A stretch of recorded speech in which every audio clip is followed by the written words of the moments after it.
Maintenant, on va parler de la zénitude au collège. C'est possible du côté de Guise, au collège Camille Desmoulins. Magali Malher, professeure d'anglais, a eu une idée un jour de se dire, pour détendre nous-mêmes les profs, apprenons à détendre d'abord les élèves. Bonjour Magali. Bonjour. Vous êtes avec nous et vous n'êtes pas toute seule, vous êtes accompagnée de la courageuse Élise Duchemin, élève en 5e. Bonjour Élise. Bonjour. Merci d'être là aussi, toi aussi. C'est une technique, vous avez dit, voilà, les profs sont stressés, on va essayer de les déstresser, non pas en les déstressant eux, mais en déstressant les élèves, afin que les élèves ne stressent plus les profs. Voilà, prendre la question en tout cas au départ. Qu'est-ce qui faisait qu'on était énervé ou qu'il y avait des difficultés? Et le point de départ, c'était les élèves et comment ils se sentaient, comment ils interagissaient dans la classe.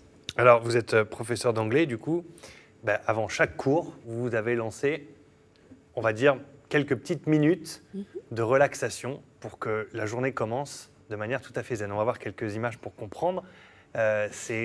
Comment est née cette idée et surtout comment est-ce que vous l'avez imaginée pour la rendre possible et réalisable, comme on voit à l'image dans la classe? Alors comment cette idée est née? Elle est née surtout après que l'école Recherche sur le yoga dans l'éducation à Paris ait eu son agrément en 2013 par l'Éducation nationale. Et cette école, depuis, peut former des enseignants qui interviennent dans l'éducation, dans le public également, pour qu'ils intègrent des techniques de concentration, de visualisation dans les classes. Et avec cet agrément, du coup, il y a une visibilité de cette école et de ses formations, donc j'en ai entendu parler. Et j'ai commencé à me former. Et grâce à la curiosité, à la bienveillance d'autres collègues dans l'établissement et de notre chef d'établissement, on a pu commencer à monter un projet pour vraiment le mettre en place sur toute une année avec 2 classes de 6e. Donc une petite année de test et vous avez vraiment lancé le projet à partir de la rentrée de septembre 2016, donc vous êtes en train de la terminer. Élise, comment ça s'est passé quand tu es arrivée dans cette classe et que certains cours ont commencé par des séances de méditation et de yoga et de relaxation? Qu'est-ce que tu t'es dit à ce moment-là? C'était nouveau, du coup au départ ça faisait bizarre mais on s'habitue. Qu'est-ce que ça te changeait de ton quotidien par rapport à avant? Ça déstressait, ça aide à souffler, à respirer. Quel exercice tu fais? Tu peux nous faire une démonstration? Ouais, on te suit, avec Julien on te suit. On est prêt. On commence par quoi? Qu'est-ce qu'on te demande le matin de faire comme exercice? On respire et puis on lève les bras. On lève les bras? Comment? Et comme ça. Comme ça, d'accord. Tadam, et après, souffle. Et on relâche les épaules, on gonfle le ventre. Voilà. Et ça, il faut faire ça combien de temps? Le ventre. Ça dépend, mais on le fait plusieurs fois en fait. Très bien. Voyons ça en image, justement. Essaie de te reconnaître, peut-être, Élise, si jamais tu passes à l'écran. Ça, c'est combien de temps tous les matins, Magali? Alors, l'année dernière, ça dépendait si c'était les matins, ça dépendait du cours qu'ils avaient, puisqu'ils pouvaient le faire en histoire, géographie, en mathématiques, pour les bilangues en allemand aussi, et puis en anglais. Donc, suivant la journée, c'était à différents horaires. Est-ce que ça suit? Est-ce que les élèves suivent et accrochent, ou est-ce que ça part en fou rire et c'est difficile de les canaliser? Ça dépend des jours, ça dépend de l'humeur. Parfois, c'était avec l'introduction de nouveaux exercices, c'était amusant, mais ça se passait toujours dans la bonne humeur. On a même pu intégrer des massages, parfois même leur apprendre à se toucher entre eux. C'est pas évident quand même pour des adolescents. Donc non, ça a toujours été fait en confiance. Comment ça se passe, Élise, ces séances de relaxation? L'ambiance est comment? Elle est calme. Ouais. Comment ça se passe après entre vous? Vous en parlez, vous en discutez après coup, après le cours aussi, vous en discutez de vous dire, voilà, de parler de ce dont vous avez fait ensemble? Oui. Et vous dites quoi?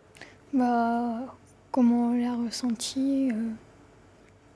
Et tu le ressens comment, toi, à la fin de chaque cours? Est-ce que ça te détend particulièrement? Tu n'as pas l'air particulièrement stressé, toi, aussi au départ. Donc, du coup, ça a peut-être encore plus marché.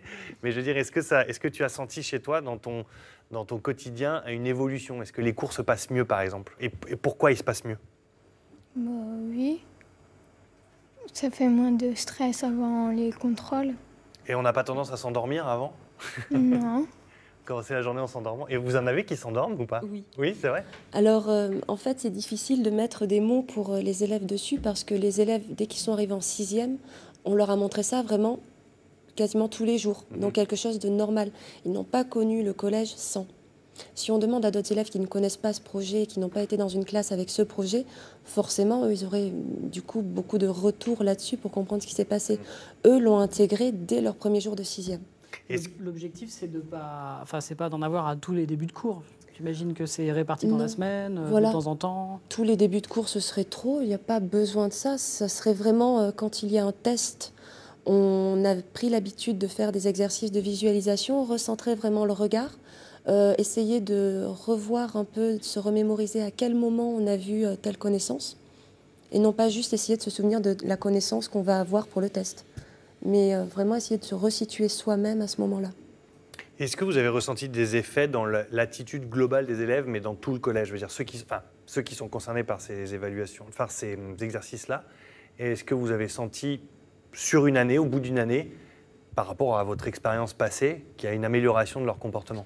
Alors, on a remarqué avec les enseignantes qui participent au projet qu'on a un rapport différent avec les classes où on a mis en place ce projet et celles où on ne l'a pas mis en place. On a vraiment une relation beaucoup plus forte avec les classes qui ont participé à ce projet. Déjà parce qu'on se concentre sur la respiration des enfants. Et tout d'un coup, quand on écoute quelqu'un respirer, on a beaucoup plus conscience de lui et de son bien-être, on y fait attention. Eux aussi ont fait attention tout d'un coup à la respiration de leurs camarades, qu'ils les aiment ou qu'ils ne les aiment pas, et ça crée un lien. Tu respires mieux, Élise, maintenant? Oui. Tu as appris à respirer. Merci beaucoup à toutes les deux d'être venues sur ce plateau. Guy, c'est pas à côté, donc on vous remercie d'avoir fait le déplacement. Merci à vous. Pour nous parler de cette nouveauté. Voilà, ça se passe en Picardie et vous avez eu le courage de vous lancer là-dedans. Merci beaucoup, Magali.